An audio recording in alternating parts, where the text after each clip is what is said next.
But then that's it. That's all I have for you. You can draw, maybe, better not or finish. read a book. But that's it. That's all I got. Good job. Figure out your mistakes.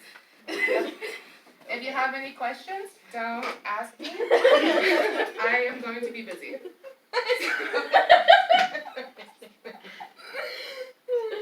Okay. And see. That's it. See you. Good job, Monica. Thank you. You were so ineffective. No, now it's your turn. Okay. I think you're talking more. It's scary. I'm going to You just actually say that. You don't even say. You come with me. Oh. Okay, so now I'm going to demonstrate what an effective teacher is like. An effective teacher goes to personal development courses. So I really like that personal development course that the school put on for us today, where it talked about how to actively listen to students. So to give them your full attention, to not be, using negative body language like this. I really liked that today. That's pretty cool. Yeah. Okay. Oh, sounds like the bell for recess. Talk to you later, fellow teacher. All right, class, welcome back in from recess. We're going to do our class meeting, so we're going to go around the circle, and you're going to give me a thumbs up if your recess was good, or a thumbs down if your recess was bad. Random student, random student, random student. Kylie Sue, how was your recess? Awesome, I'm glad. Okay, now that we're done with our class meeting, we're going to move right on into math, okay? So today, for math, we're going to talk about addition. Does anybody know what addition means? No? That's okay, because I'm going to teach you about it right now.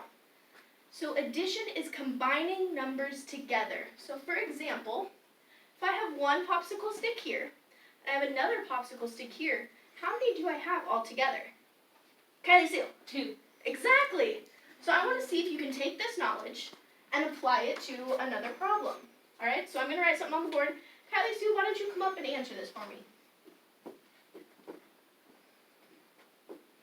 All right, 2 plus 1. Give it your best guess.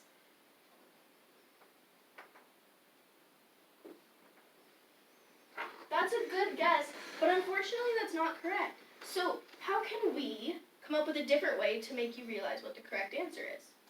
What number is this here? 2. 2. So we got 1 circle, 2 circle. What number is that there? 1. So we have 1 circle. So now when we count, how many do we have? 1, 2, 3. So what does 2 plus 1 really equal? 3. Exactly. Now I want to see you use your resources that we just talked about. And why don't you try this question? All right. Why don't you try to come answer this one?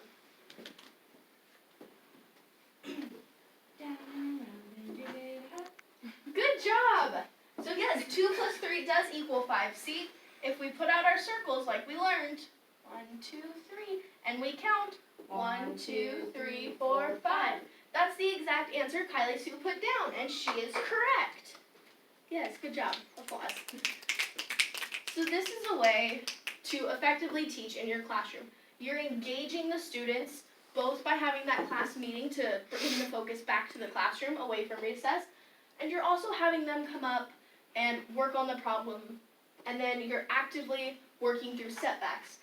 So like when I had 2 plus 1 up here, and my student got the wrong answer, I didn't get discouraged. I didn't get upset at them. I said, good try. Here's a way to figure it all out so we can all work together and get the correct answer next time. And we did.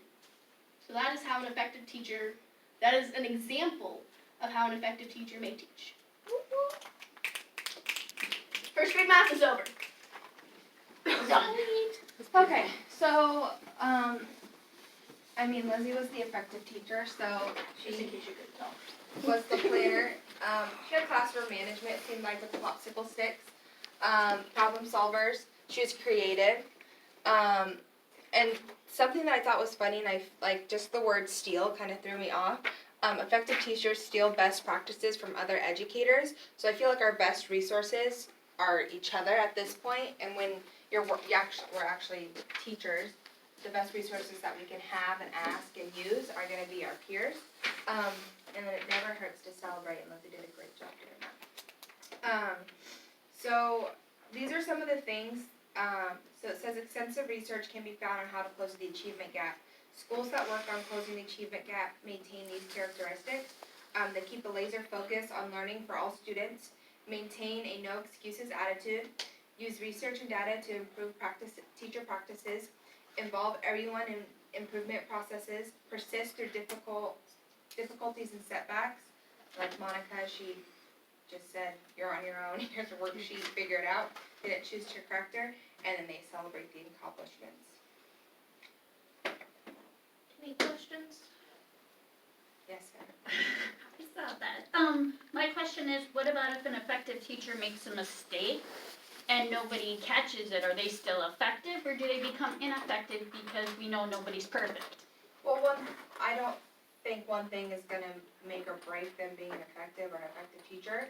And I guess that just also comes from the teacher feeling like whether they did something wrong or right, and then I feel at that point, that's when observations come in, other teachers, that kind of thing, kind of learn as you go.